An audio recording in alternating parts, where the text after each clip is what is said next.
This is Kate Baconsale. You're listening to Baconsale. Hello, listener, and welcome to another episode of Baconsale. Today we will be discussing our neighbors to the north, Canada. Bonjour, auditeurs, et bienvenue dans un autre épisode de Baconsale. Aujourd'hui, nous discuterons de nos voisins de le Canada. Les poissons, ma chérie. S'il vous plaît. No. Allons-y. Coup de fafa. Coup de fafa. Wow, you really are good at French. Tell that to the French speakers who just heard me speak.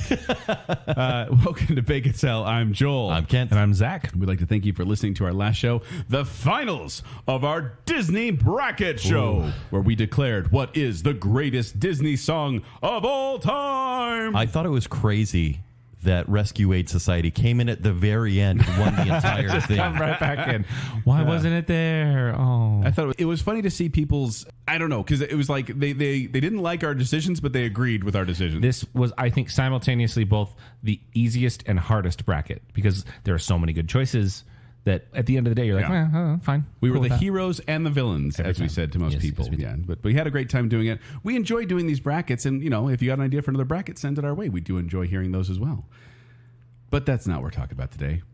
What are we talking about today, Zach? Oh, boy. Oh, wow.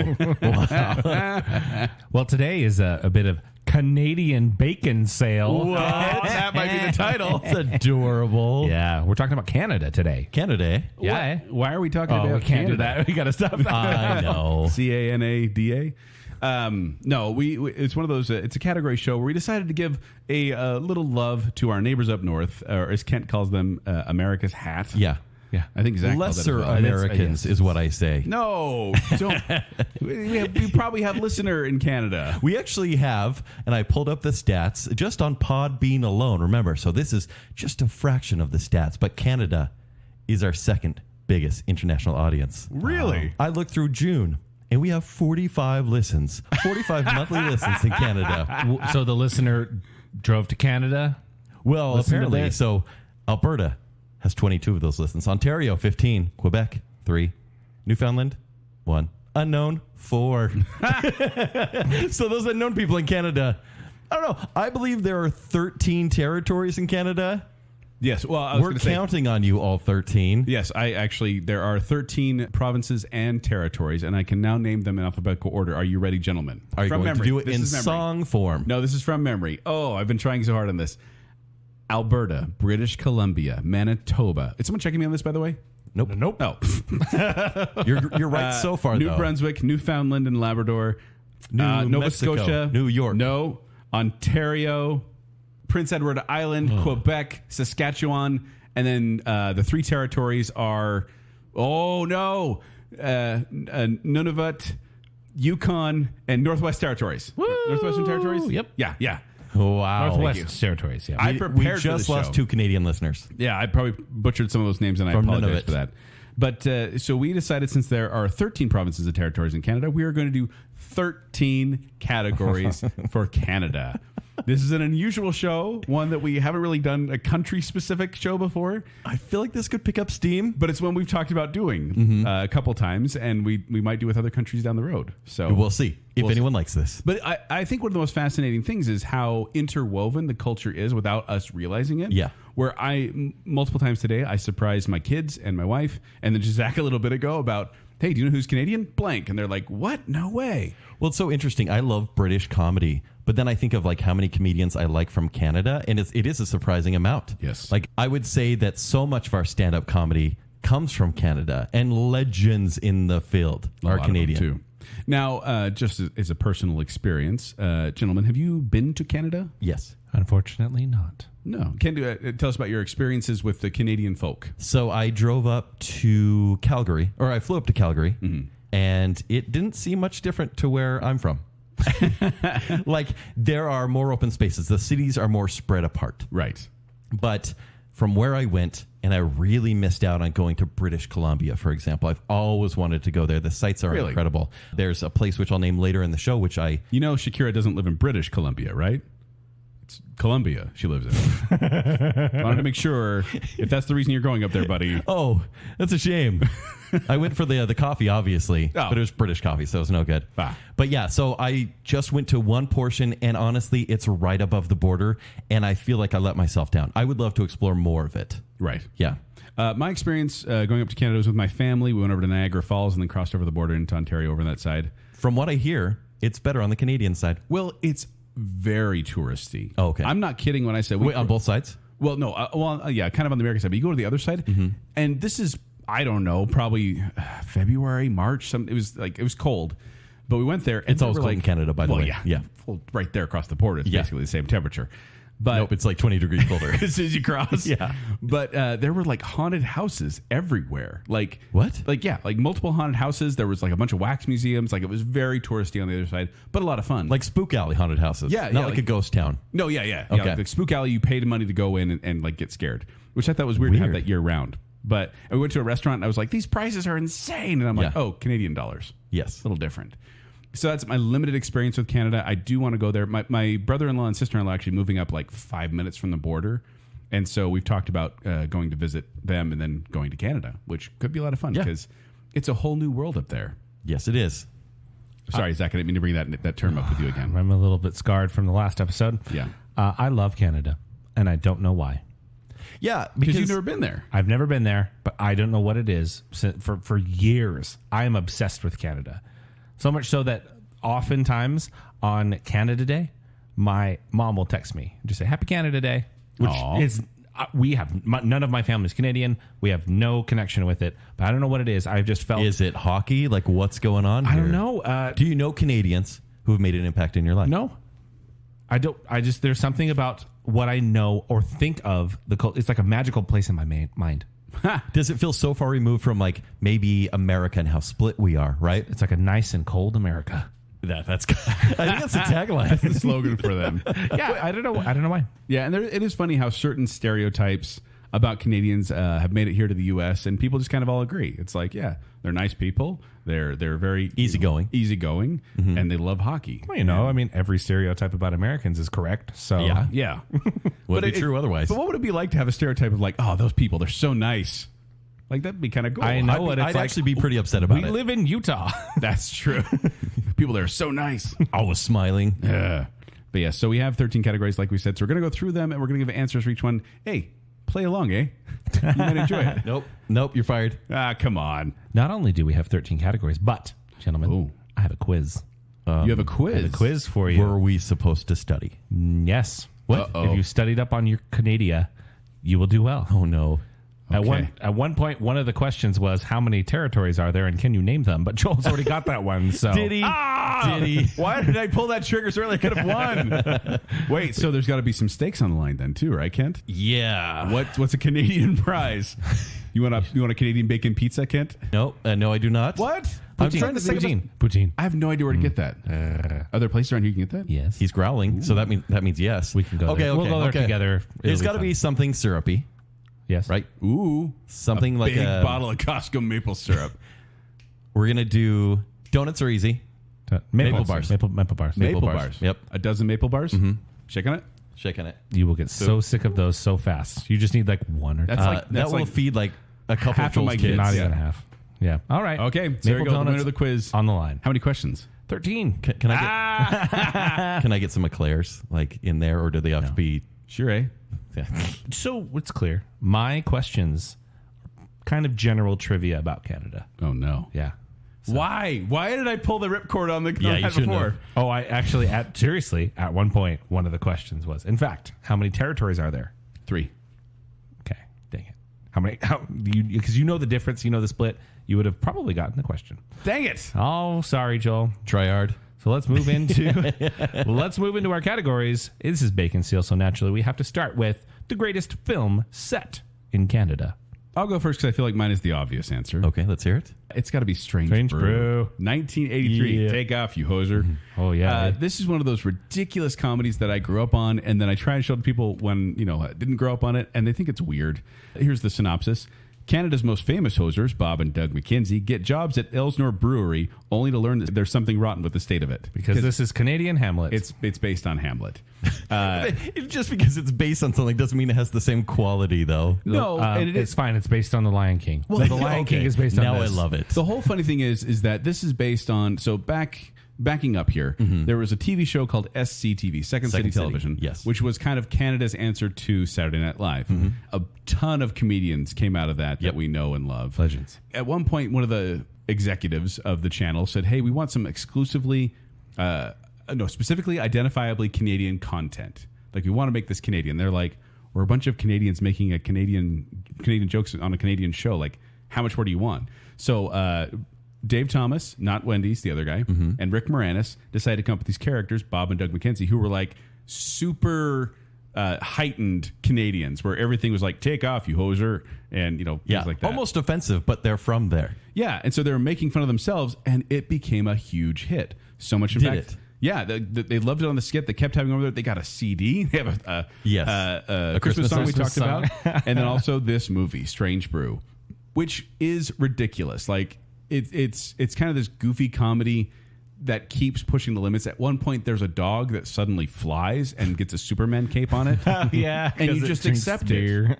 Yeah, and then Because there's so much alcohol involved in the making of this movie and filming. And just, there's a lot of it. Well, at one point, he drinks an entire whole huge thing of beer and like, I gotta pee so bad I can taste it. gotta love It's so funny. This is one of those movies that I think we all watched as kids nonstop. Yeah. Probably getting maybe like 20% of the jokes. I think I've used the line, "If I didn't have puke breath, I'd kiss you," so many times. The first 10 minutes of this movie are classic to me. It's act. And then it kind of dies. It's the same jokes over and over again. I'm looking at that through like jaded glasses, not nostalgia Kent goggles. glasses. So yeah, Strange Brew is my choice because I do feel like when I think of movies set in Canada, that was the first one that came to mind, and it's the one closest to my heart. I think I know what you're going to pick, though, Kent. What am I going to pick? Scott Pilgrim. Scott Pilgrim versus the World. We're so predictable, you and I. So this one came out in 2010. It's a romantic action comedy. This one was set and filmed in Canada. And the interesting thing about this is an Edgar Wright movie. Like, obviously, that's why I'm going to include it. Were the original comics set in Canada as well? Yes. Okay. So the author, Brian O'Malley of the comics, it was very specifically like Toronto attractions, just regular streets. It's just daily life. And so Edgar Wright actually moved to Toronto for a year before filming this movie, just to kind of soak it in. And it's weird because it's like very method for a director, but then they go through like all these locations. And it's really, if you're not familiar with Toronto or don't care, you would notice because there's like a place called Pizza. And it's like a Little Caesars. Right? But it's a well-known pizza place up there. The Baldwin Steps, Casa Loma, the Distillery Historic District, the CN Tower. These are all famous locations for Canadians. But the first time I saw the movie, I'm like, oh, yeah, it's in Toronto. Okay. No big deal. But it's meant to represent Canadians, in a very heightened sense through Edgar Wright's eyes. Can I confess something, though? Yes. I didn't know it was a Canadian movie until I did the research for the show and went, oh, that's set in Canada? Yeah. It's totally picking that. Oh, yeah, of course. And I love Strange Brew, but this one, if I were to like rank one above the other, it would be Scott Pilgrim. Scott Pilgrim had to grow on Slightly me. feels less Canadian. First time I saw it, I was kind of like, yeah. It was fun, but Did it feel like a bag of sugar hit you in the face? it was a lot to take in. Yeah. Second viewing was much more enjoyable. Yeah. I actually agree with that take. I didn't really care for it the first time, but now I love it. Both very good choices. I picked both of them. Good job. All right. Now we've done one category. I'm going to give you one quiz question. Okay. Between every category. Oh, okay. Do we need Do you want buzzers? Yes. Yeah. I think mine's just going to be take off. Sorry. Oh, Nice. Good Very one. good. Good one, eh? All right. Now, I know you guys are good at movies, but you're also very good at sports. Oh. The famous Canadian hockey player Wayne Gretzky played for which Canadian hockey team? Would you like it? We're so in trouble. Yes, please. Montreal Canadiens, Edmonton Oilers, or Toronto Maple Leafs? Take off. I got It's take Joel. off first. It's Joel. Yeah. I'm going to go with the Maple Leafs. Incorrect. And my other two choices were the Canadians and the Canadiens Oilers. and the Oilers. The Oilers. Correct. Dang it. All right.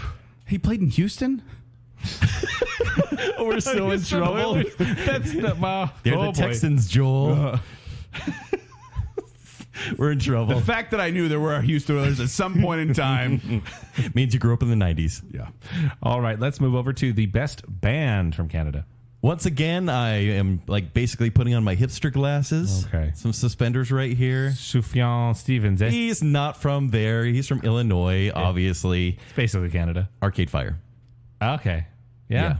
If you listen to the 2000s bracket at all, you know that I pushed Arcade Fire as far as they could go. Do they sing We Used to Wait? Yes. I love that one. Yeah, it's an amazing band. There are like 11 members in this band. It's led by husband and wife Win Butler and Regine Chassan. They formed in 2000, but they really gained prominence in 2004 with the release of Funeral. That album is amazing, and it's very 2000s indie, right? Mm-hmm. But then they followed that up with Neon Bible and then The Suburbs, and so there were like 6 years there where their albums were, to me, all masterpieces. And I actually didn't want to like them, but I actually can't refuse to like them. And they still have albums coming out, I think diminishing returns, but to me, they are, and they all look Canadian too, whatever that means. What does that mean? I don't know. They look polite.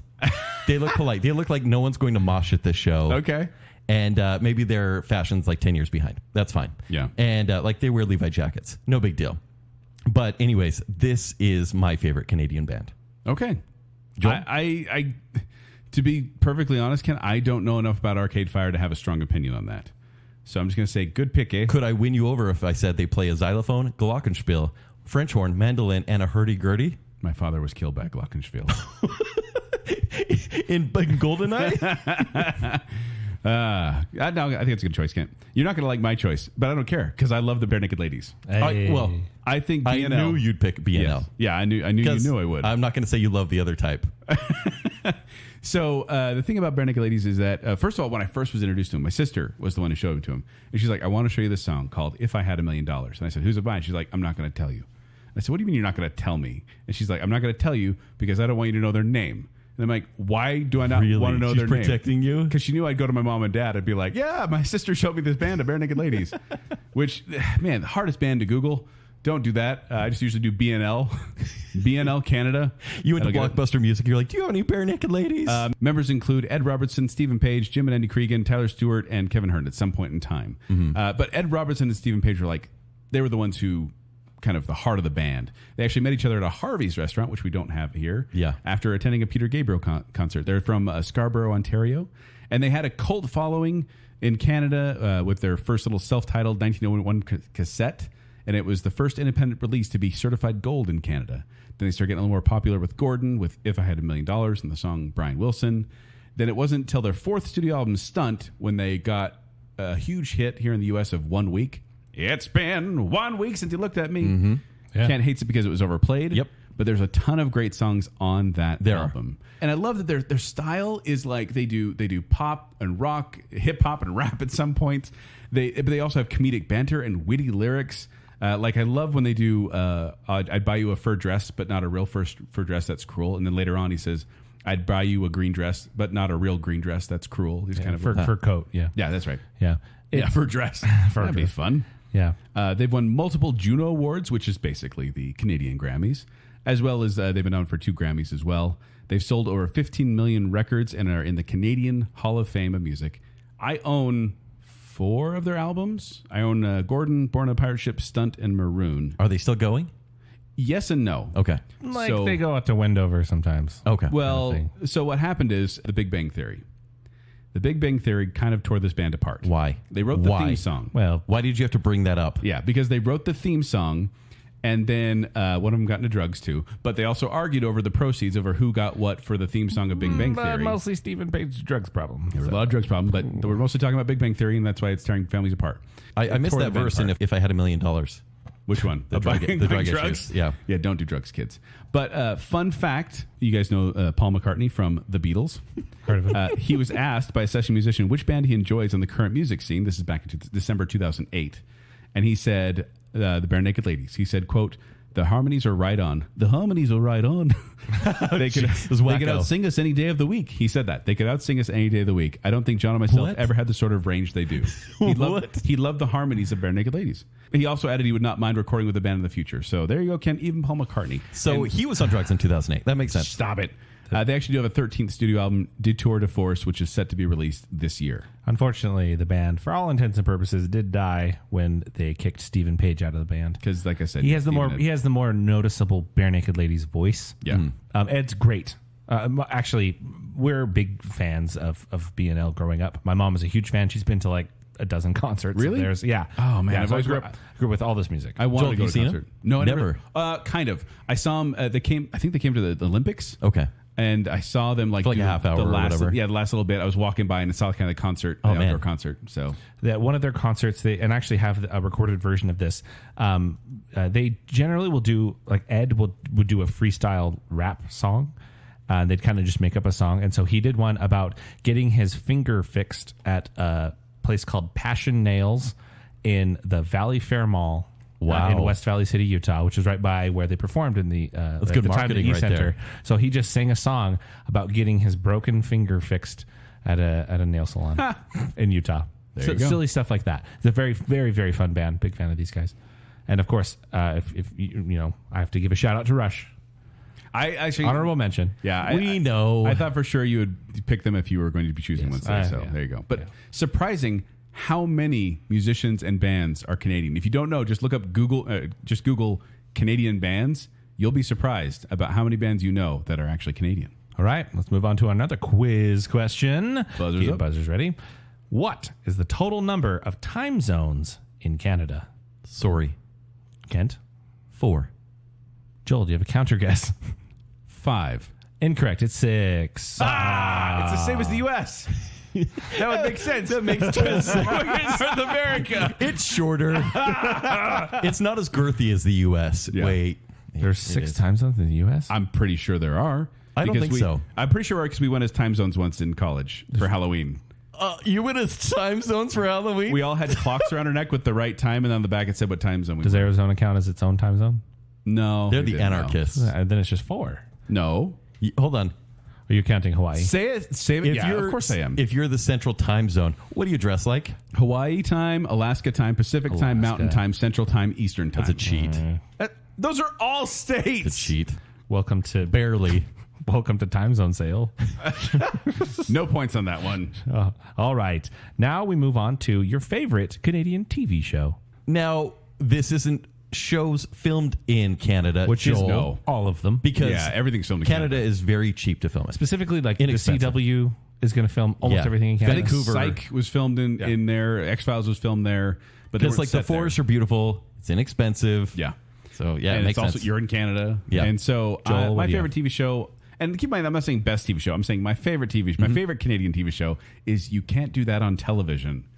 Do you guys even remember this show? Vaguely. Honorable mention, by the way, to SCTV, because I did watch a lot of SCTV Mm-hmm. as well. I love that. I thought it was a great thing. But You Can't Do That on Television is a show that was aired from 1979 to 1990, primarily on Nickelodeon. So this is a Nickelodeon show, but it was a sketch comedy show similar to like Saturday Night Live, but it's like it was kids and teens that were doing it. And originally it was like this low budget, locally aired 1 hour variety program in Ottawa. But then it got national attention. They started expanding out, and then Nickelodeon got a hold of it. And the whole point of the show was that it made no attempt to be an educational program. I mean, it's called You Can't Do That on Television, so they were always trying to push the boundaries, kid boundaries, mind you. This is a prank show then? No. So they would usually have a theme of some sort on the show, and they'd run through it. This one was the one where when you said water at any given time, if any character said water, they'd get water poured on their head like from a off stage, above stage bucket. And then it's also the one that started when you said the words "I don't know," you got slimed. This is the show Oh, I get it. that started the Nickelodeon slime. We love slime in the 90s. Yes, but this is the show. Like, this is the one that started the iconic theme slime of Nickelodeon. People would come in, like they were doing contests to come on the show and get slimed. So it didn't start with Double Dare? No. And then this also launched the careers of some people, including Alanis Morissette. She was on for like 5 episodes, but she was on this show, which is weird to see her. But there were just running gags in the show. Like I said, it was sketch comedy. So they do like a thing called opposites, where the screen would like flip around, and then it was like, oh, opposites. And I remember one specifically. I'm sorry, but this is the show I was watching back in the day. Yeah. But this dad character was leaving the bathroom after being in there. He had a newspaper, and he's folding it up and leaving the bathroom. And the kids go running in there like, Dad, love the way it smells in here. This is fantastic. How long have you been in here? I love it. And that was the opposite humor in that. Of course, then it flipped around and they started dying again because it went back to normal. They had a firing squad where every time someone was about to get shot, and they would trick the El Capitano to get to the guy to say fire, and then he would get shot, although the kids sometimes did too. They had this Barth's Burgery where it was like this disgusting restaurant where you'd find out horrible things were in the burgers and they'd always end up throwing up on the floor or over the stage. I guarantee you there's a listener out there that are like, yeah, I remember. They do these locker, and they do these locker jokes too, where they'd be inside lockers and they pop out and do like little, hey, Alistair, blah, blah, blah. And they get a little like set up punchline That's thing. interesting, yeah. So, and I watched this show so much, had no idea it was Canadian as a kid because it didn't make a difference because it was just funny and awesome. I never had cable. Yeah. This was a great one, though. I highly recommend. If you haven't seen it, go look for clips. It's corny and cheesy, but it's Like have worth your a watch. kids watch clips? Yeah, I would have them watch clips. Yeah, It but never not as adults. We wouldn't really care. Probably not. You probably think it was corny and cheesy because it is. Because like I said, they're pushing boundaries, but very kid-friendly pushing boundaries. There's obviously some boundaries they would not push because it was a bunch of kids on the show. All right, Kent, what's your favorite and why is it Degrassi? It's actually Degrassi The Next Generation. Stop. I had no idea what that was, and I just barely learned. I actually really like Degrassi, the original one. You've watched it? Yeah. What the heck is it? I don't know how. It's just a high school drama. It's like a CW show? It's like a CW show with like well, I'm trying to think of just really poor production quality. Okay. Which it's a CW show. No, but it's I don't know. I don't know how I saw it because I didn't have access to Canadian TV. I didn't have Wait, cable. is this really your pick? No, it's not. Oh. But I want to talk about Degrassi. Also, Drake is from New Generation. Yeah. My favorite Canadian TV show is Orphan Black. Oh, Good choice. Yeah. So heard this good things stars. about that. Oh, you haven't seen it at all? No. Oh, I'm wondering how much I want to say about it now. It's Don't. Yeah, No, keep it very I know vague. I know the basics of it, but it stars Tatiana Maslany, who is an amazing actress. And plays many characters. Yes. Can we say that? Yes. Okay. Well, it's a story about clones. Yes. You- In that's fact, the very fan basics. base is hashtag Clone Club. Yeah. oh, I know, isn't that so cute? Very- There's like 400 people in it. It's Very fine. good show. I'm one of them. So this went 50 episodes, 5 seasons from 2013 to 2017. just added to my watch list on VidAngel. Okay. And I'm sure the synopsis You will definitely ruins everything need there. that, by the way. Well, I'm not going to read the synopsis. I'll just watch it. It's got some stuff in it. Wow. Yeah. It's TV heavy 14. There's some There's some MA in there. Which is some something to do- sensitivity and like the first episode. You know I don't notice that. Against desensitized. I've wanted to see this though. You But should. It's really good though. It's really good for 2.5 seasons. Yeah. So it went How many 5 seasons is it? Oh, 5 it's seasons. 5 seasons? Yeah, by the end they're like, wait, we didn't think we'd be renewed this much. No, it definitely is surprisingly long. But the concepts in the first 2 seasons are so cool. The characters she plays are so diverse too. She has won an Emmy and a Golden Globe for this role. And it is shot in Toronto. And even though like the showrunner, when it started out, they're like, we don't know where the show takes place, guys. It could take place in any suburb or city. It's fine, because they didn't want to say it's a Canadian show because they didn't want the U.S. audience to be like, oh, it's a Canadian show with You a can tell low by the budget. filter. Well, it popped up at BBC America. Yes. That's when I saw it. Yeah, but eventually by season 5, they admitted, oh, it's Canada, guys. It's fine. And then it ended. And then, canceled. Yeah, let's not renew that. I'm going to stop watching it. But I recommend anyone that really just likes, because there's some sci-fi in there. There's a little bit of intrigue and espionage as well. But just for the performance of Tatiana Maslany. The it's great. concept reminded me of that X-Files episode, Eve, Yes. with the little clone girls. Yep. It's similar. Probably taken from that. To that? Okay. But yeah. X was taken from that. Worth watching for a couple seasons. And if you're still liking it, great. Did you know that most locals call it Toronto? Toronto? Instead of Toronto. It's not Toronto, it's Toronto. Toronto. Kind of weird, huh? Yeah. Shout out, because somebody's yelling it at the podcast right now. Schmitz Creek. Schmitz Creek. Love is, that show. Does it take place in Canada? The bacon. I know it's made in Canada. Vague country that's Okay. somewhere in Canada. Okay. Yeah. Like vague country, small town, which Because and also the cast is from Canada as well. it's a Yeah, Canadian Eugene produced Levy, show. Captain And it was on O'Hara. Pop TV, which is a Canadian. Pop original. Call Yeah. all Canadian actors. Also, shout out to Trailer Park Boys, which is Canadian and set No. in Canada. Good for like a season and a half. Yeah, just shout. I have And then no they're idea like, what that is. oh, you don't? No. It's pretty crass. It's kind of funny, but Very it's crass. like, it's kind of like stoner comedy, but it's more like we've been smoking maple leaves sort of comedy. Yeah, And there are like 37 seasons. but my pick would be Schmitz Creek. But I'm basic, so take it for what it was worth. All right, let's move into another quiz question. Buzzer's ready. In Canada, what is the loonie? Take Sorry. off. Take off. The bathroom. Incorrect. Sorry. Yes. A train. Incorrect. I apologize. It is the $1 Canadian coin. I knew that. I called knew a it. loonie. Because there's You a knew that? toonie. There's a toonie as well. Well, it's been decommissioned, I believe. Wait, there's loonies? They're toonies? Loonies. They're all the little loony.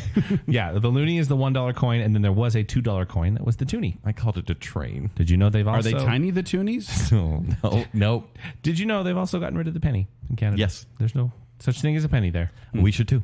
We should, definitely. Inflation. Welcome to Finance Sale. All right, now we move over to your funniest Canadian comedian. Holy cow. I'm going to go first, and I'm going to give the wrong answer. I chose 5 different people. No, you on can't this. do that. Can't choose Joel. 5 people. There's like a top 40 list of favorite comedians. Like, just give them honorable mentions and pick one. No, I'm not going to give honorable mentions because I don't want to take yours. In fact, maybe after we're done, we can just do a highlight reel or something. Right. There's one comedian that I think would be funny all of the time, and it's Norm Macdonald. Norm Macdonald. Yeah, I think he's the funniest comedian from Canada, and there are legends. Hey, he's a funny guy. It's funny. You like my hat? Is that funny? Yeah. But I feel like he's always going to do that. Like there are famous comedians that I think were actually more serious people, had way more depth, but they were just known for their comedy. Right. So Norm Macdonald, he was a writer for Roseanne back in the heyday. He was a cast member of SNL, as we talked about in a previous show, for 5 years. Did a Weekend Update for 3, and as we talked about, his stint on Weekend Update shouldn't have been good because his delivery is so deadpan. Well, it's this weird kind of like, hey, I'm being weird right now. And he's so unctuous. He knows he's funny. Yeah. And he'll say things that shock you. And back then you could get away with that kind of stuff. Yeah. But he still does it. He still says things where you're like, and I can't even repeat some of the jokes he said back in the 90s. Like they were so funny, so horrible. Yeah, I mean, so he got his first performance at clubs in Ottawa. And then he was in the Just for Laughs Comedy Festival in Montreal in 1986. And the Montreal Gazette called him one of the country's hottest comics. And hottest. Like hottest, like... No, rising stars. Okay, thank you. Because you've seen him. I've seen him. He's Norm Macdonald. I wouldn't put him on the hottest comics. And it hurt me. But he was like, I went through the list and I was like, no, who would actually be the funniest person to be around? And he was it. I could have picked Mike Myers. Yep. Canadian. Hilarious. I could have picked Martin Short. Amazing. I could have picked John Candy. One of my all-time John favorites. Candy was my first pick. Dan Aykroyd. Phil Hartman. We already mentioned Eugene Levy and Catherine O'Hara. Andrea Martin. I thought she was amazing. Leslie Nielsen. Even Ryan George. Yes. On YouTube. Yeah. He's hilarious. He's Canadian. But of course, I had to go with Jim Carrey. Absolutely. Because when I went through these and tried to think of who made me laugh the most. Kent, what was that sound you just made? He's making noises over there. It was a vocal shrug. He's from a place to land and a place to grow. They call this land Ontario. He started his stand-up comedy experience at the age of 15 in 1977 with his dad, driving him to downtown Toronto to debut at the recently opened Yuck Yucks Comedy Club, where he did one night a week. He did not do too well for a little bit, but eventually he got his footing and landed a role in 1990 on In Living Color, which is where his career launched. And he was very funny on that show. He was. I don't think his stand-up comedy is good, though. It's loud impressions. A lot of it is. And it's like very kind of gymnastic. And he's great at it. Yeah. And it actually was his Sammy Davis Jr. impersonation that really got him noticed. But then in the 90s, you get Ace Ventura, Pet Detective, The Mask, Dumb and Dumber. You also get Liar Liar, Batman Forever, these kind of iconic roles. And then he also did some drama in Truman Show. And then even Eternal Sunshine of the Spotless Mind. Yes. I did notice, though, Kent, that he actually received U.S. citizenship in October 2004. So he's a dual citizen of both the United States and Canada. And I don't think he's made a good movie since 2004. I think when he became a U.S. citizen, he lost his comic edge. Yeah. Wow. What are some movies that came out after 2004? Mr. The number Popper's 23. Penguins. Trying to think of other ones. Kick-Arse 2. Yes Man, maybe? Yeah, Yes Man was horrible. But like I think his last good comedy was Bruce Almighty, honestly, which is 2003. Eternal Sunshine of the Spotless Mind was 2004. I don't think he's made a great movie since that time. He paints. It's pretty funny. He rants. Political messages. That's A lot of that. funny. But honestly, when I think of funniest comedian, some of my favorite movies, some of my favorite comedies are Jim Carrey, and I think he is the standout comedian. I do love his story where he wrote himself a $10 million check and said, I'm going to cash this one day. Yeah. And he was able to. Like, that's so he inspiring. made I think he was one of the first actors ever to get paid. Yeah, he was. Was it 10 for million or Cable 20 Guy. million? Yeah. He got tons of money for that. I don't really like Cable Guy that I much. love Cable Guy. It's dark. It is dark, but there's so many good comedians, and this was not easy for me. I rotated. All those names basically made it into my list at the top, and then finally I went, okay, I'll just go with Jim Carrey because he's one of the biggest names. You know, John Candy was 43 when he passed away. So sad. It's crazy. Yeah.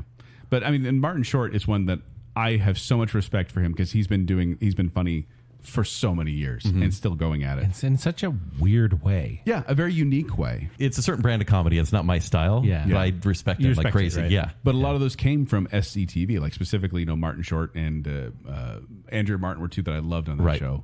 So, yeah. And the Captain Kids in the Hall Harris. guys. Yeah. They had their heyday. They did too. Great choices. Norm Macdonald, huh? Yes. Don't you think he'd be way more fun to hang out with than Jim Carrey? Yeah, that's true. I That's a don't good know. It point. depends on the day. I mean, every interview with Norm Macdonald, like on Conan back in the day and everything, so funny. Yeah. All right, buzzers ready. What is the capital city of Canada? Do you need multiple choice? Yes, please. Multiple choice include Ottawa, Calgary, or Montreal. Sorry. Kent? Montreal. Joel? Oh, no. Oh, people are screaming. I'm so sorry. I'm sorry, What is the Canada. capital city of Canada? Well, I know that isn't the capital of Alberta Calgary? And so They all have capitals Right. of- I'm just yes. kind of working this out in my head. Yeah. Washington, D.C. I'm going to say Calgary. I'm just going to go with Calgary. No. You already said it. You already said it. I didn't look at Zach. I'm going to say Ottawa. Feels like a cheat. Ottawa. Ottawa's correct. Ottawa's correct? give it to Feels you. like a I'm gonna give it to you. cheat. No, because I sat there and Ken, you heard me say that Calgary is, I believe, the capital of Alberta, and so I was like, It is. it can't be the capital of the province and the capital of the Can't country, it? right? I don't think so. I don't live in Canada. I don't understand Canada. All right, gentlemen, let's move on to our next category. No, with- capital of Alberta is Edmonton. there you Dang it! Oh, no. It still works though. We're the worst. I still. Well, I mean, name the capital of Tennessee. Chattanooga. You're the only 10 I see. No, it's Nashville. You guys, come on. Oh, I knew that. I knew that. Nashville's in Tennessee. All right. Oh, man. See, we're bad in our own country, too. Exactly. Okay. Like in the North Korea and the Iraq. The Iraq and such as. All right, you have named a bunch of wonderful Canadian comedians. That was a very fun category. Next up, we have, please send this celebrity back to Canada. This feels mean. There's really Does it though? It's really Yeah. like one or two answers here. Does Joel? it? When I'm sending Seth Rogen back to Canada, go Seth, go. Oh, so okay. He's done good things. Has he? He has. Has he? Yeah. I went and looked, Kent, and I only like two of. I only like him in two movies: Monsters vs. Aliens and Kung Fu Panda. Those are the two you that's chose? The only way. I looking at his filmography. Those are the only ones that I actually It's because, like, Superbad is not your style, right? No, that's what I have here. His style of comedy He's is in Super- not he's a what cop. I enjoy. And he wrote it. with Jumping his back friends. though, It's he was his born. story. He was born in Vancouver, British Columbia, and he also his mom would drive him to Yuck Yucks, where he would do his comedy bit, and he actually placed second in the Vancouver Amateur Comedy Contest at 16 years old. And then he became more popular as a stand-up comedian. He moved to Los Angeles. His comedy never developed or matured. from No, 16. it's basically the 16-year-old comedy. And he moved here to be in Freaks and Geeks, and kind of his career took off in that regard. Got in the right circle, I guess. Oh, Judd But- Apatow circle for sure. Yeah, his style of comedy is not one I enjoy. I also think he's kind of a jerk. Oh, he's a jerk. And so I think he needs to go back to Canada, learn how to be nice. But he hit at the right time. Like the 2000s crass comedy realm, it was perfect. Well, him and his buddy were writing kind of a gross out comedy, and then American Pie came out, and they're like, "Oh, they beat us to it." Yeah, basically. And then he went, "Let's do it. Let's anyway." keep going. That's the one. But he is producing That's like good, Zach. great shows for like Invincible and The Boys. Like I think it's worthwhile. 16-year-old with a 60-year-old mentality. More Yeah. blood, more language. Sure. But I mean, I do like Invincible. I thought it was a well done show, but I don't like Seth Rogen that much. And he did say of his he's a dual citizen. He said of his dual citizenship, he said, "I definitely associate with being Canadian much more than being American. So why don't you go associate more with Canada?" Seth Rogen. Okay, what do you got, Kent? I hate to do this. Yeah. No, you don't. Lily Singh What? is the Lily worst. Singh, the YouTuber. Yeah. A little late with Lily Singh. Why did none of you pick Justin Bieber? It's too easy. It is That's the really right easy. answer. It's It's really too easy. Go on And- with Lily Singh. He's kind of born with amazing talent. I don't Bieber? like his. Yeah, I don't like his music. And the most punchable face I've ever seen. oh, of course, What a brat. of course. I'd rather punch Seth Rogen than Justin Bieber. Thank you. Punch Justin Bieber twice. No. He'd still be Ken, prettier than the three Go of us. explain to people who the heck Lily Singh is first. Lily Singh is a former YouTuber, maybe back to YouTube now. Her YouTube channel was Superwoman. Yeah. And she would make videos where she would dress Not up. like the character Superwoman. That was the name of her channel, yeah. But she just make characters where she dressed up as her parents and do like cultural types, and it was always big and loud. It really was like just the kind of the 180 shots where it was like this person and her doing the same thing. It was her in all the roles. So You say former, like she's not on YouTube anymore? well, she went to quit. network. So NBC hired her to take over Carson Daly's spot. What? Yeah, Carson Daly, who follows Everyone else. everyone else. And Carson Daly was doing that for probably 15 years or so. Yeah. So it was this big thing, and everyone's like, oh, it's a YouTuber. She really knows how to get this young audience because her audience is quite young. But then she took over, and it only went from September 2019 to June 2021. So she was just recently canceled. Should have been canceled a long time ago. Her show was horrible. I never saw it. Basically, her whole act and honestly, it's cool that she got there. Like, one of the first things she joked about is like all these white guys, and then you have her who's of Indian descent. But then that became the only joke. She was using racism to fight racism. And that was the only joke. And so critics loved it. I mean, honestly, the show in total has 82% on Rotten Tomatoes. Really? Viewers give this a 1.6 on IMDb or a 15% on Rotten Tomatoes. Oh, jeez. Some of her jokes are like, what did the rock say to the flower? Okay, bloomer. That's her delivery, by the way. Yeah. Wow.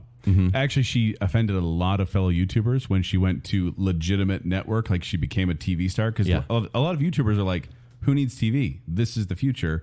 So whenever someone makes the jump to television, they kind of feel like betrayed. Well, and I feel like she should have utilized YouTube more. I think that's why it was canceled, because she just followed the same format. She did the monologue, which was always terrible. The audience laughed way too hard. I think they were paid to laugh. In fact, many were staff members. And she didn't utilize any other YouTube personalities that people would have watched for. Because, kids probably would have stayed up to watch her. Maybe. She has a huge audience.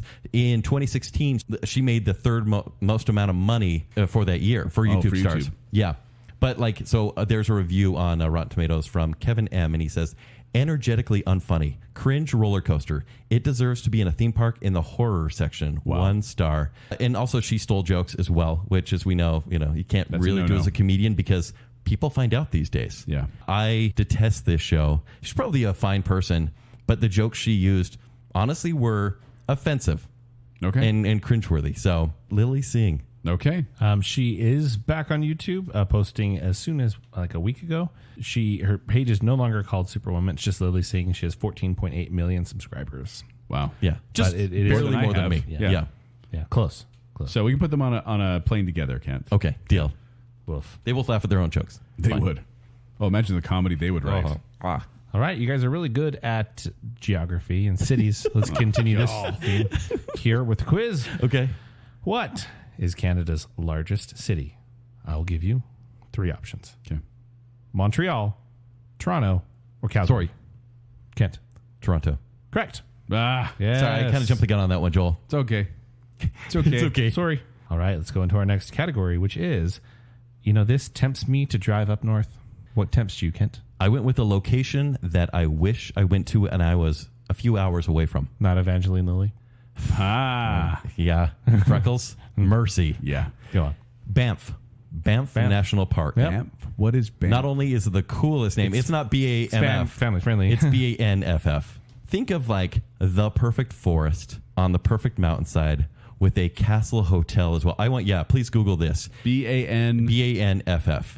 Banff. And so this is a national Banff. park, and there's a town of Banff, and it is like this small tourist town surrounded by the Canadian Rockies. The forests are green and beautiful. You're probably seeing the hotel right now. It is patterned after a castle. There's a lake there that's amazing. Many lakes. There's a lake. Actually, there's one that's turquoise. There's one that's like brilliant blue. And they're in the mountains. There's a hike they have to take for most of these. There's the hotel, and it's pretty impressive. Everywhere, and regardless of what time of year you go. Obviously, in winter, it's tough because it's so cold up there. I hear when you're at the hotel surrounded by the snowy forest, it is like a fairy tale. And this is somewhere. So this is actually, I mapped this out. This is 14 hours and 22 minutes away from where I am right now. This is one of the... Well, now you just placed your location. Right. This is one of the bucket list destinations I have in my life now. And I was 2 hours away, didn't get to go. And I'm kind of sad about it. This is the reason. What alerted you to even that Banff existed? Everyone who said, oh, you're going near Calgary? Go to Banff. I was like, really? What's that? And just like you, I just Googled it, and it's somewhere that I've always desired to go since. It's beautiful. Well, Kent goes for nature, and I go for food. Okay. I put poutine. Okay, that makes sense. Because if you We can road trip together. We can do both. If you don't know what poutine is, it's a dish of French fries, cheese curds topped with brown gravy. It actually it emerged in Quebec, Canada in the late 1950s. And according to the dictionary, the etymology of this is Quebecian. I don't know how to say it. It's a slang word meaning mess because it's just a bunch of, it's cheese, gravy, and fries. That's messy. Cheese curds. Specifically. Yes. And it was mocked initially, and people kind of stigmatized Quebec society with it. But then it became like the symbol of the Quebecian culture. And I don't know if Quebec... Isn't that French? Isn't that strange? Because in Quebec, many other Canadians see them as a bit snobby. Yes. And they use fries in one of their main foods. It's one of the, and it's now called by many Canada's national dish. And I don't know, Zach, you mentioned earlier that there's places to get poutine around here. I don't know where they are, and I've never tried this ever. I seek them out and I eat it as often as possible. Could I make this on my own? Sure. It's fries and cheese curds, which I can get easily, and then gravy, which I can make easily. Now, admittedly, when you get it, you're not always going to get it with cheese curd in Utah or places I've gone. But I want that's wrong. authentic. Sometimes it's just mozzarella. I Sometimes want it's authentic fried Canadian poutine. And listener, if you know where to get it, let me know. And if we happen to go, I am willing to change this bet to poutine. From the donuts to poutine. If we can find a place, Yes. I'm down with that. I would love it. Okay, half finger boop then for that for the alternate boop. Yes, has to be proper poutine. Proper poutine was Boop my band's for the name in poutine. college. Proper poutine? Yeah. What'd you guys like? Actually, we mostly did bluegrass, Canadian bluegrass. Canadian bluegrass. Oh, that makes sense. Yeah. Back to your quizzes, buzzers. What breakfast item is Canada the number one consumer of? Take off. Sorry, I had to take off. Donuts. Donuts is correct. Yeah. Canada. Or back bacon. Because of Tim Hortons. Canada is the number one donut consumer in the world. They have 30 million people in Canada, but they eat 1 billion donuts annually. You can thank Tim Hortons for that. Wow. Tim Hortons, a popular chain up there. Yeah, Timmy's. You been to Timmy's? No, I wish. I've never been to I have. Canada. They're not just in Canada. It's pretty good. It's still a franchise. It's still a chain. It's a whatever. Well, I heard it's like Dunkin' Donuts, Yeah. basically. Yeah. All right. Now we have voice like maple syrup category. is like funny. Maple voice syrup. like maple syrup. There are Go so ahead. many amazing singers from Canada. Yeah. There Joel? are. Joel. There were many amazing singers, but I could not pick anyone but Miss Celine Dion. So Celine Dion, honorable mention to Shania Twain and Sarah McLachlan. Bless you. Thank you. Thank you. But Celine Dion is from Charlemagne, Quebec. She was a teen star who sang French language on some albums in the 1980s, and then she gained kind of more regional recognition when she competed in the 1988 Eurovision Song Contest, where she represented Switzerland, which is odd. Yeah. But then she also, as we talked about in a previous episode, she became famous after her international breakthrough came with Beauty and the Beast. She sang that song with Peebo Bryson. Yes. And became kind of like, whoa, she's got a really good The voice. 90s were pretty decent to Celine Dion. Oh, very good. When you think of songs like The Power of Love, Because You Loved Me, It's All Coming Back to Me Now, My Heart Will Go On. Well. Oh, man. So many. Don't you make those noises. Those are Why not? voice like maple syrup. She ruined the box, okay? That song was always on the box. There were a lot of songs that were always on the box. requesting that song. It's a beautiful song, and I I love want to it. see California Love Part 2. And honestly, the 90s were good to her, but she's still going, Kent. She in Vegas, when she did her Vegas residency, it was the highest grossing concert residency of all time. It became that. Also, she is the best-selling Canadian recording artist in history and one of the best-selling artists of all time with record sales of more than 200 million worldwide. 5 Grammy Awards, Kent. 5 Grammy Awards. That means nothing to me. Who would win in a fight between she and Sarah McLachlan? Celine Dion. You think? She's scrappy. All the animals behind Sarah McLachlan? They're all maimed. From Celine. That's some fan So fiction. yes, I think Celine Dion's voice is amazing. Like it's right up there. Like you get when you think of the voice, the great voices of our time, the great singing voices of our time. Like Whitney Houston is definitely up there, and I think Celine Dion is right Amazingly up there with her. talented. You're right. So good. I was once in Vegas and I saw a poster of Celine Dion, and she was wearing a backless dress, and she was, the picture was from behind, and she had her head turned a little bit, and it just said Celine's back. Because her show had recently revamped. I like it. Great singer, Joel. Great singer. But the category was voice like maple syrup. So let me explain maple syrup to everyone. It's delicious. And Pure smooth. maple syrup is slow to pour and very thick. It has a complex maple flavor with hints of caramel, vanilla, and prune. Where are you going with this? The darker syrup has a deep molasses. So let's hear a voice like maple syrup. Oh, you got a clip. Oh my gosh. He was quiet. So God said, let there be. Wow. So that is Brad Roberts from the Crash Test Dummies. Wow. There is no voice. Is this a joke answer? Maybe. Oh, But man. when I hear that voice, my mind immediately went, because I was looking at bands and artists, and I was like, so many good people. And I'm like, Crash Test Dummies. Oh, man, I remember when we taught Zack about them. Yep. With You know what it sounds like? You got maple syrup in your mouth. But didn't that voice from that part, which is the first track from God Shuffled His Feet, which is a legendary, for some reason, I used to break into my brother's room and listen to this on his 5-disc album changer. It really does sound so rich. And yes, it's kitsch. And yes, it's one note. And in one hit wonder, but they actually weren't a one hit wonder in Canada, obviously, because they take a lot of pride in their artists. They actually hit it big in 1991 with Superman Song, and they got the Juno Award for a Group of the Year. And then, obviously they hit it big with That whole CD, it's the only thing of theirs I've listened to with God Shuffled His Feet, but I really like it for some reason. Ironically and unironically. And these guys are from Winnipeg, Manitoba. It's such an unusual pick. I'm a loss at words right now because that I would get after you, but you described it so well. It sounds like maple syrup, right? Yeah, it Celine does. Dion, is she a Little better singer? molasses. Yes, she is. Who feels more Canadian? Brad Roberts from Crash Test Dummies. And that's not even an insult. Oh, man. So there you go. Okay. Buzzers ready? What is the average life expectancy in Canada? 77 years old, 81 years old, or 89 years Sorry. old? Okay. 89. Incorrect. Take off. 81? Correct. It's always B. It's always B. Not always be. Always. God, what's our life expectancy? Do you know, Zach, off the top of your head? I would guess somewhere around Probably 77, less. 78. I just looked it up. It's 78.5. No. So they're beating us. I mean, it's the cold. Preserves, It's the cold that's keeping preserves them the alive. body. Sure. Now, I think we've experienced this next category quite a bit in this research, but this is the, wait, they're Canadian category? So many surprises. My mind was blown a number of times. Yes. What do you have, Ken? But I'm going for one he represents America to me. He represents patriotism. And it's Kiefer Sutherland.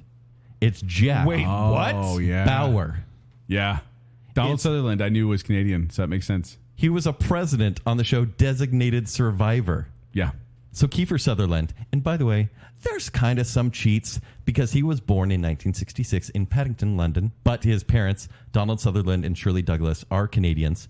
And at that time, they were living in England for a while, and his maternal grandfather was the premier of Saskatchewan. But after his parents' divorce, he went on with his mother to Toronto, and this is in his childhood as well. And so he went through all of his education in Canada and actually got his first lead role in the Canadian drama The Bay Boy in 1984. And obviously, he's gone on to so many things, but I had to choose him. There were so many others that I wanted to choose, and I hope Joel chooses one. But I was like, no, he plays like red-blooded American. Yeah. Like he is. on TV or movies, like he is the one I think of. Yeah. And I'm like, yep, he'll fight for the country. Wait, he's from Canada? Excuse me? Yeah. It happens a lot. Yeah, he seems like a mole in CTU. Joel? Yeah. Okay. Now, I could have picked Rachel McAdams because that surprised me. Yeah. Because she was like the all-American She's really good girl. in Slings and Arrows, which is a Canadian show, which I saw back in the day. yeah. It's really good. Yeah. I also had Donald Sutherland on my list because I learned that, but I didn't even think about Kiefer. For some reason, I didn't know William Shatner was Canadian. Yep. That was one that blew my mind because, kind of like the Kiefer Sutherland thing, I mean, he's Captain James T. Kirk of the USS Enterprise. Right. He is T.J. Hooker. He was on Rescue 911. Like all these things. He was the the big giant head in Third Rock from the Sun too. But just all these different iconic American roles that he played. But he is from Notre Dame de Grace, Montreal, Quebec. Just I kind of was one of those things where I was like, I probably should have known that. I probably should have, but I didn't. And that was one. I of those, didn't either. That was one of those mind blowing ones I got during this thing. He's not a U.S. resident, by the way. He's now. Yeah, he holds a green card. He says it's because he's terrified to become an American citizen because he's convinced he will flunk the citizenship test. Okay. He said, quote, I'm good for about 5 minutes as far as memory retention. I spout out the line and boom, I've already forgotten it. Oh, no. Yeah. Really, he saw what happened to Jim Carrey, and he's like, no, I don't want any part of that.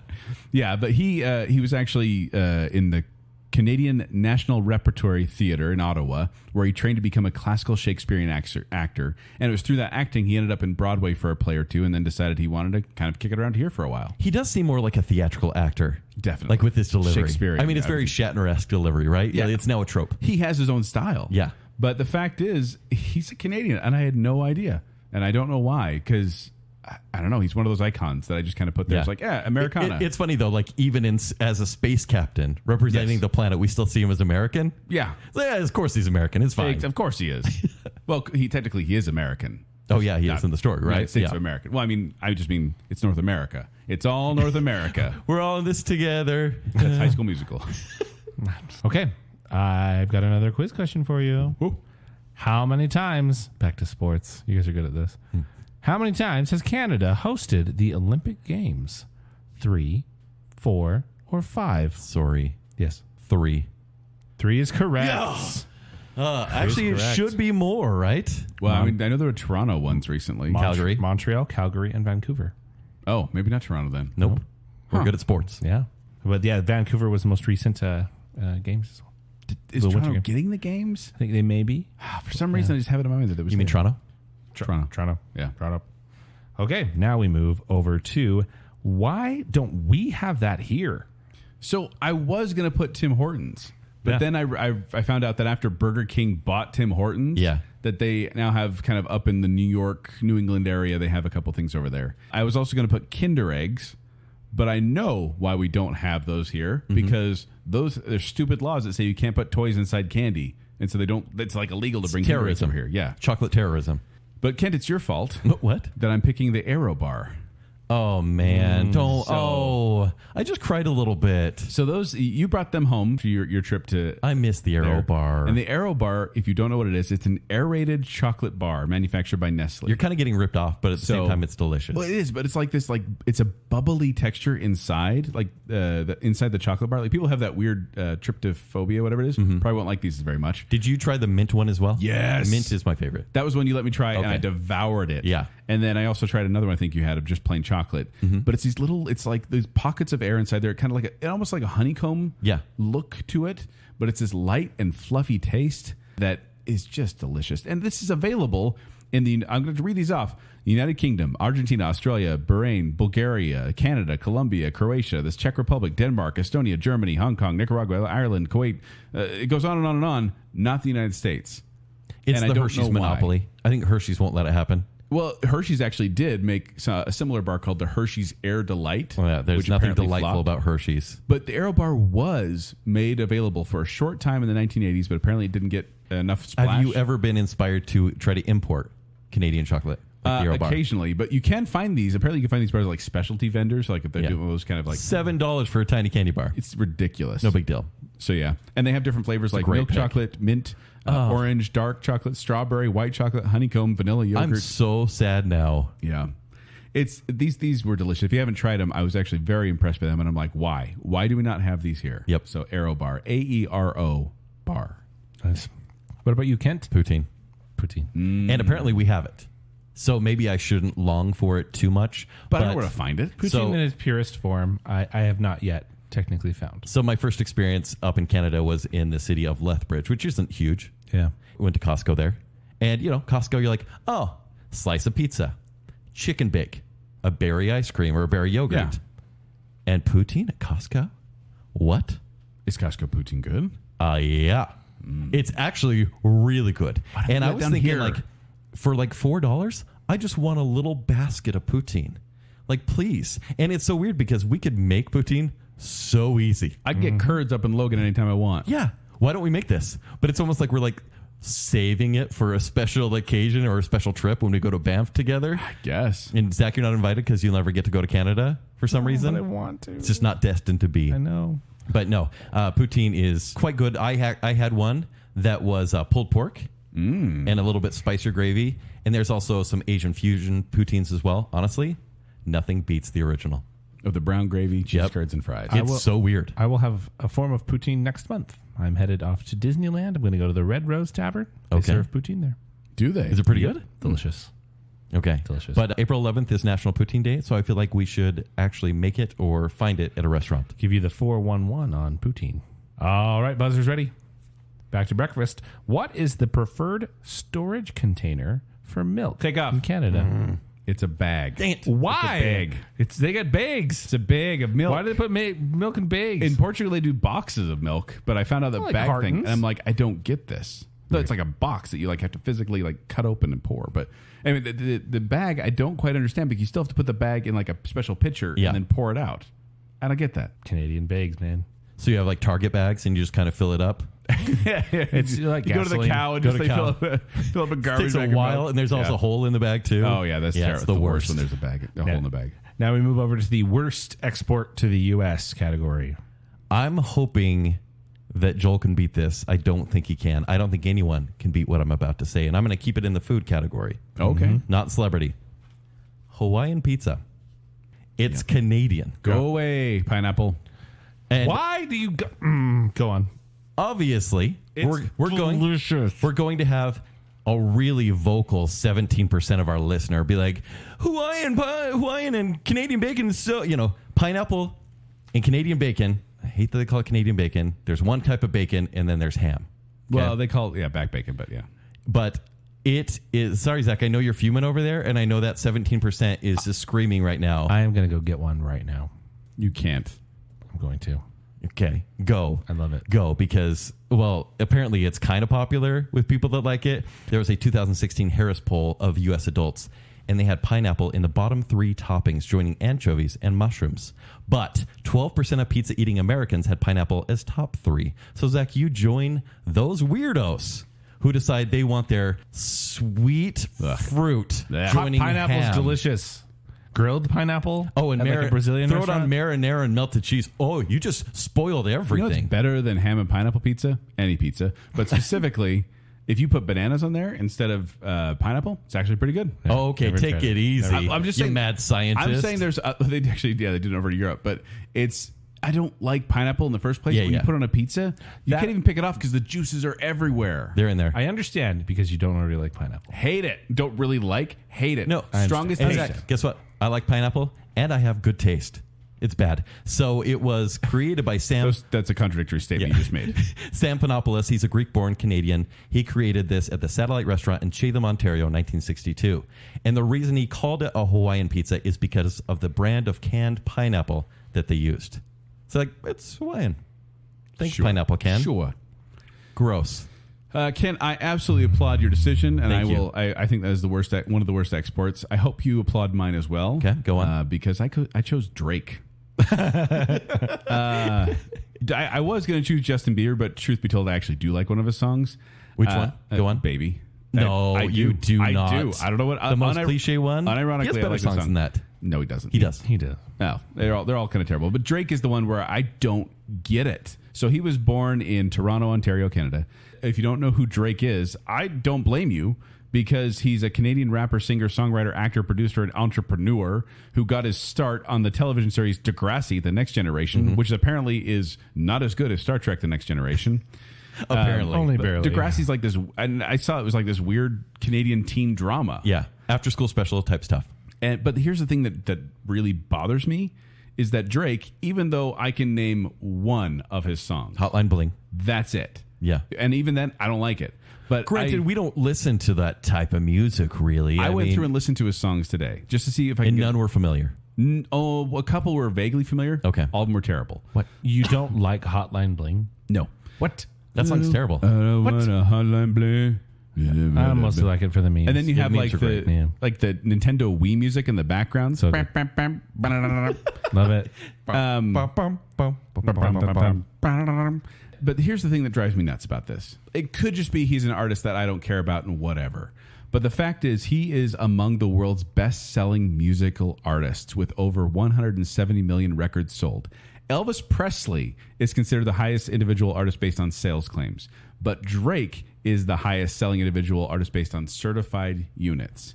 Drake and Elvis Presley in the same boat? No. Does Michael Jackson not end up in that category? In regard to record sales, Drake is beating the likes of Garth Brooks, Kanye West, Justin Bieber, Ed Sheeran, Billy Joel, U2, Barbra Streisand, Phil Collins, Aerosmith, ABBA, Katy Perry, Metallica, Lady Gaga, Fleetwood Mac, Rod Stewart, and the Bee Gees. He beats all of them in record sales. I feel like he used to be picked on, and this was maybe 7 years ago, because he's this real skinny rapper from Canada. Yeah. And then he got real swole, like overnight. Not sure how that happens. Canadian baby. MLB. But yeah, and then he got huge, and now it's like all he does is create beef with other rappers. Yeah, he's fighting with everybody. Yeah. But and that's how it gets He news. also has 4 Grammy Awards, 6 American Music Awards, a record 27 Billboard Music Awards, 2 Brit Awards, and 3 Juno Awards. He also holds the record on the Billboard charts for most top 10 placements on the Hot 100, most charted songs ever on the Hot 100, 231 by the way. What? Most simultaneously charted Hot 100 songs in 1 week, 27. What? 27 of his songs in 1 week were on the Hot I don't Billboard get 100. that. And the most continuous time in the Hot 100, 431 weeks. And the guy's, he's such an egotistical jerk. Yeah. And also Kent and Zach and listener. I saved this for last. Okay.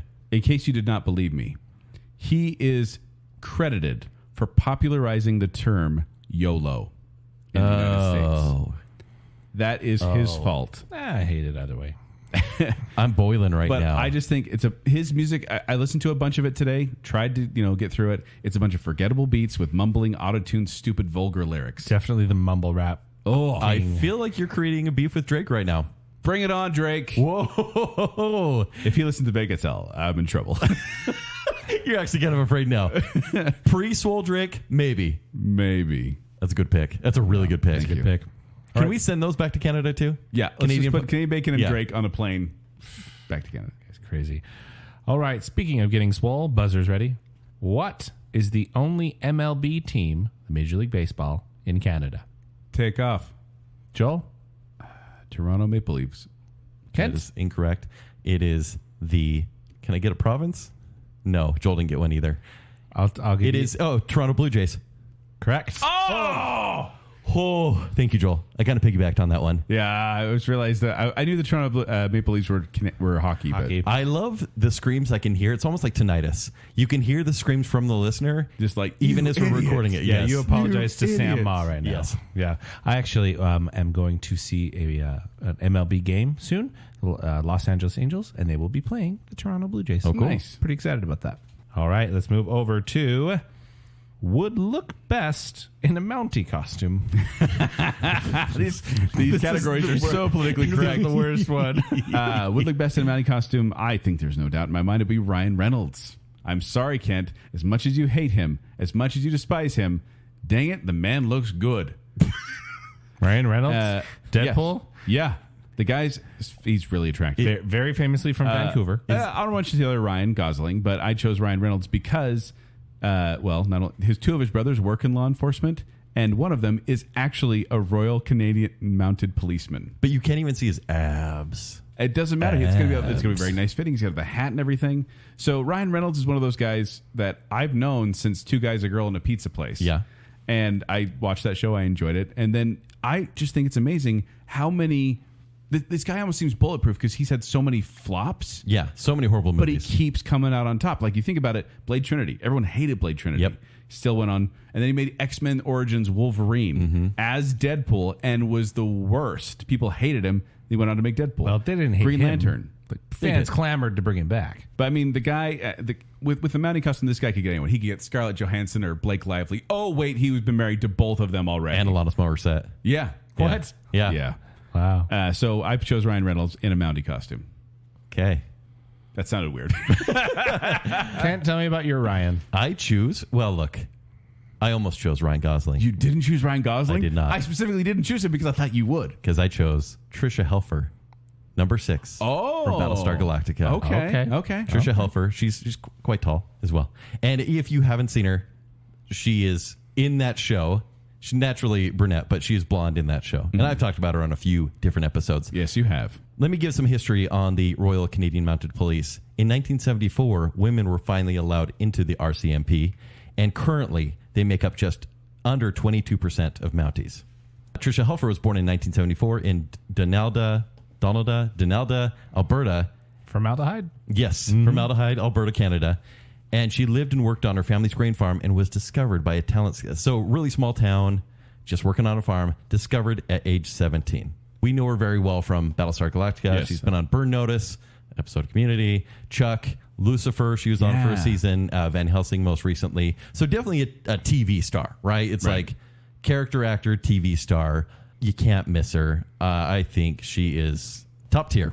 Okay. That's what I'm going to say without sounding too bad. So if I have... Did you hear me drool over Ryan Reynolds? Yeah, if I had Ryan Reynolds and Trisha Helfer in front of me in a Mountie outfit, Joel, who do you Dream pick? come true.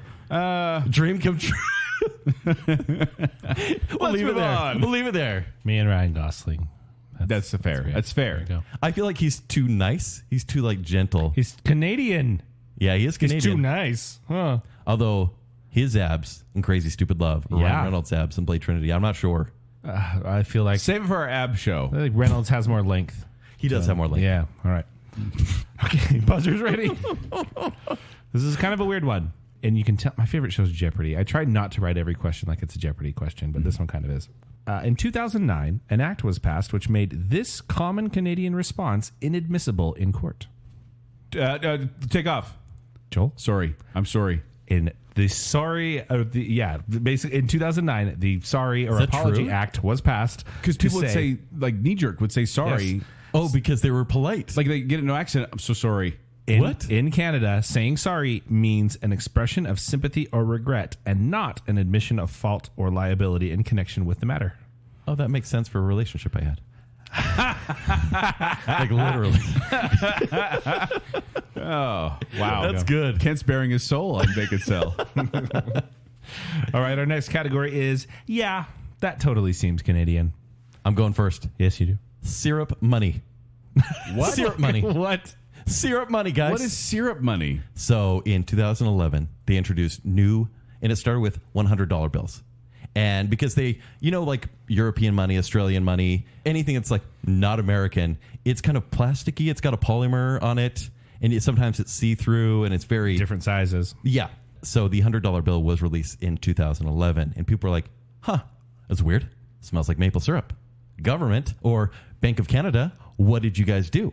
And they're like, we didn't do anything. What do you mean? You're not smelling anything. You're conditioned to smell maple syrup for some unknown reason. So people have gone on to try to debunk this. In fact, they kind of have. Like Ken Jennings has a site, Debunker, where he's studying this. And he's like, look, I can tell you the Bank of Canada said they did nothing to this bill. But there are a big percentage of people that do smell maple syrup on their money. And to me, this sounds so Canadian. So I actually didn't realize this until a couple years ago. I smelled a Canadian bill. And maybe I had this cognitive bias of I'm going to smell maple syrup. But it did. It totally smelled like maple syrup. Were you so surprised you almost dropped it in your pancakes you were having for breakfast? I think I smeared it in the pancakes. So actually... It really, that's the purpose for the emergency syrup situation. You can set it on a hot You pancake. can squeeze it. So actually, funny you said hot because these bills can melt. At certain temperatures, they can melt. I'm guessing that's the nature of the plasticky. Oh, most things melt at certain temperatures. Well, yeah, but I mean, it's not maybe not our bills, right? Our paper bills, unless you burn them. But these will melt in certain heats. Also, I just wonder if maybe it's because money gets passed around so much, right? That maybe the Canadian bank didn't put maple syrup smell, a scratch and sniff or whatever. Maybe it's just Canadians are like sticky finger children that already have maple syrup on their hands. And so it kind of gets passed around in bills. And it's delightful. Hey, America, what do you got on your money? Cocaine. It's totally cocaine. Canada, what do you have? Maple syrup. I don't want to talk about it. Oh, I'm proud of them. I'm sorry. Hey, that's not an admission of guilt. Anyways, Syrup money. syrup money. Okay. So Canadian. Yeah, that is so much more creative than my answer, Kent. Because I honestly just went, what's Canadian? Hockey. Yeah. So I chose Right. ice hockey. That's but the first thing that comes to mind. yeah, because it's like I was actually surprised by this that there in the National Hockey League there are 32 teams. 25 are in the United States. Okay. Only 7 are in Canada, which just seems weird to me. Like I was like, it's totally a Canadian thing because the National Hockey League was organized in Montreal back in 1917. And we stole it from them? And the Stanley Cup was first awarded in 1983 to recognize the Canadian amateur champion and then became the NHL trophy. Okay. But the Montreal Canadiens are the team with the most Stanley Cup titles, 24 times, more than any other franchise. But a Canadian team has not won the Stanley Cup since the Montreal Canadiens won it in 1993. No way. What the heck? I was surprised by this. I mean, because hockey was kind of invented in Canada. It comes from like field It's hockey. what we all think of. Yeah, field hockey and all that was been played in England and Scotland and all those Yeah. other places. But then when they got over here, there's ice. And so I love, by the way, I love Wikipedia's definition sometimes, if I may. I'm just going to give you the definition of ice hockey. Ice hockey is a contact team sport played on ice, usually in an outdoor or indoor rink, in which two teams of skaters use their sticks to shoot a vulcanized rubber puck into their opponent's net to score goals. That's escalated quickly. It is. But yes, the contemporary sport of ice hockey was developed in Canada in Montreal, where the first indoor hockey game was played on March 3rd, 1875. Okay. So it's very Canadian, but the NHL is very American. I'm hoping next year United a States Canadian team takes it. Well, you know, the winner of the last 2 Stanley Cups, the very icy town of Tampa, Florida. That's an insult. Tampa Bay Lightning have won the last 2 years. Yeah. Wow. So there you go. That it seems Canadian, but I was surprised by how not Canadian it was. Yeah. Buzzers ready? Yes. What is the national animal of Canada? Syrup. Kent? The beaver. Correct. I said syrup, not sorry. Sorry. Syrup. I think he snuck. Sorry. The In my beaver. brain. I think that he snuck some syrup into that buzzer. I think it was in there. Syrup. Guys, syrup money, syrup on the brain. Syrup. But only in 1975 did it become official. Yeah. The beaver. The Not beaver. the moose? No. No. Well, good thing I didn't go first then. There we go. And our final category, Ooh. and very appropriate. Who is your nicest Canadian? Nicest Canadian. For me, Joel. I went with Rick Moranis. Yeah. Great I could have choice. picked. I probably could have picked Keanu Reeves, Nathan Fillion, or Michael J. Fox because, and I was going with actors here because I don't have a. I mean, I don't really know any politicians in Canada. I don't really know regular folk, and so I have to go with the celebrities. Because it's going to be a regular person. Yeah. Right. So Rick Moranis, born in Toronto, Ontario, he actually went to elementary school with Geddy Lee. Nice. The frontman for the band Rock Band Rush. And then he kind of did writing and stand-up comedy stuff and then ended up getting on Second City Television in the 1980s, which if you haven't seen Second City Television, go look up clips. That's like Ed Grimley with Martin Short. That's hilarious. It's from that. So many different sketches. But then he became popular in movies such as Strange Brew, as we mentioned, Ghostbusters 2, Little Shop of Horrors, Spaceballs, Honey, I Shrunk the Kids, Parenthood, My Blue Heaven. He was even Barney Rubble in the Flintstones. I love My Blue Heaven. And in every single role, he's like kind of the picked on, nerdy, likable type.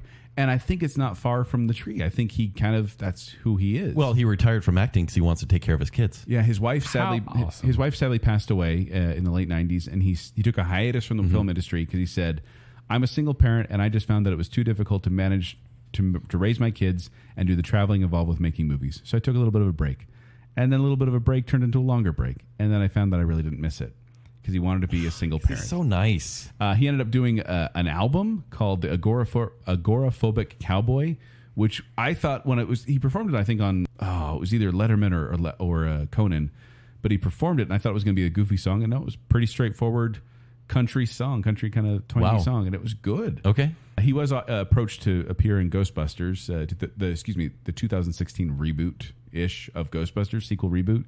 And he said, it didn't appeal to me. I wish them well, but it just makes no sense to me. And I thought... So didn't even badmouth it. He's just like, yeah, no. Yeah. Good. And I thought I loved Rick Moranis. I thought he was a nice guy.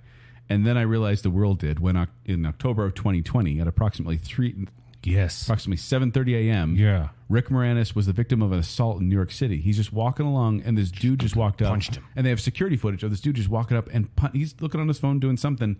Guy punches him in the face. No reason. And everyone was demanding the assailant's head. Oh, yeah. They were like, how dare He you? might as well have punched Mr. Rogers. Yeah. Like it was an outrage. It was, and people were so mad. I'm like, okay, it's not just me. Everyone thinks he's the nicest Canadian. We all miss him. Yeah. Which, by the way, he hasn't been acting, like I said, for a long, long time, but he has signed to appear in a new sequel to Honey, I Shrunk the Kids called Shrunk. So I don't know if it's going to be good, but On good for Disney him. Plus. I believe he was in a commercial with Ryan Reynolds. He was recently. Yeah. And actually, it was shortly after that he got punched. Oh, wow. So, yeah. But anyway, Rick Moranis seemed like the nicest guy. I don't know him personally. He could be a jerk, but I doubt it. Yeah. Yeah. What do you have, Kent? So I have the pick that, I mean, it's the right pick because there's proof that he's so nice. It's Keanu Reeves. Joel, you mentioned him. We've talked about him a few times before. Yes. And I'd like to thank you for letting me have this because Keanu Reeves, and there's a lot of tall tales. It's almost like a Bill Murray sort of story where everyone's like, Yeah. I met Keanu Reeves and he gave me $1 million. Like, Yeah. not exactly true. But to give some backstory on Keanu, in fact, maybe I'll save it because I feel like we could do a Keanu show at some point. You can give little bits. Okay. But born in 1964 in Beirut, Lebanon. That's nowhere near crazy. Canada. It's kind of weird, right? But he was raised in Toronto. He was 7 when they moved there, and he holds Canadian citizenship by naturalization. And so he actually was a correspondent for a youth program called Going Great on CBC. So I thought that was kind of cute. If you see some clips, like he has the energy of Ted, but some proof as to why he's the nicest guy. So he's in Bram Stoker's Dracula. Francis Ford Coppola says, hey, you need to swear at Winona Ryder. We need her to cry in this scene, and every actor needs to swear at her before the camera starts. Wow. And Keanu, of course, and then Anthony Hopkins followed his lead. So, I'm not going to do that. Why would I do that? She's my friend. Mm-hmm. Obviously, Winona Ryder kind of hated Francis Ford Coppola because of that experience. Yeah. He and she are, Keanu Reeves and Winona are very close to this day. Also, he took a $55 million pay cut on the back-end profits of the Matrix sequels. Yes. So no one in the special effects department would get fired because he knew it was going over budget. He knew they'd eventually get fired. And so he's like, hey, whatever money I could make, let's put that on my contract that it goes to the production of the movie so Well, I they can remember- keep their jobs. And I remember a quote from him, too. He's like, money's the last thing I think about. Yeah, he actually says literally that. Money is the last thing I think about. I could live on what I have already made for the next few centuries. Yeah. Which means he's smart with his money, too. He seems like a real nice. So, and also on one of the Matrix movies, he gifted the stuntman Harley Davidsons, and there's a set builder on set doing the production design, and this guy was like, I'm just going through a really hard time. Like, yeah, I have this movie or whatever. Keanu gave him $30,000 to get him back on his feet. Wow. Incredible. You can see any sort of viral video where he gives up his seat on the subway because it's Keanu Reeves. Also in 1991, there was some family near tragedy. His sister was diagnosed with leukemia, and he secretly founded an organization to support cancer patients and research. News media has always been like, why don't you put your name? Why isn't the Keanu Reeves Foundation? He's like, I'm a celebrity. Why would I want to put my name on that? Like, I just want them to get the help they need. This guy's great. Like, even on Stephen Colbert, and people see him as like almost like a sage now, Keanu Reeves. Stephen Colbert says, Keanu Reeves, what happens when we die? And it's one of these moments where you're like, what? What is Keanu Reeves going to say? And he said, I know that the ones who love us will miss us. And everyone's like, Brilliant. the Tao of Keanu Reeves right Did you now. see that one where it's like, well, someone asked him, like, what keeps you grounded? He goes, well, gravity. He's brilliant. He is the next Dalai Lama. And he's John Wick at the same time. Yeah. There are all these stories, and yeah, a lot of them may be hearsay, but Keanu Reeves could not be nicer. It seems like it. Yeah. I'd like to hang out with either of these guys. Yes, truly. Man. Can we arrange that Baconsale meeting with Rick Moranis and Keanu Reeves? Let's do it. Oh, yeah. That'd be We'll go great. hang out in Best Canada, sleepover ever. eat some poutine. Oh, yeah. This is it, guys. Eat Aero bars. It's happening. It's really happening. We just wished it into existence. Couple humble guys. We just want to humbly hang out with them. Yeah. Yeah. I love it. In Banff. In Banff. In Banff. That's a good idea. There you go. Well, great choices. Let's get to our last quiz question. Okay. And I got to let you know, to this point, you guys are tied. No. Yeah. Oh, yes. You both have, you literally both have 5 points. So this is for all the marbles. Which famous comic was co-created by a Canadian? Batman, The Flash, or Superman? Take off. Joel. Batman. Kent? Sorry. Yes. The Flash. Seriously, guys? I thought Jerry Was it Siegel and Joe Superman? Shuster are from New York.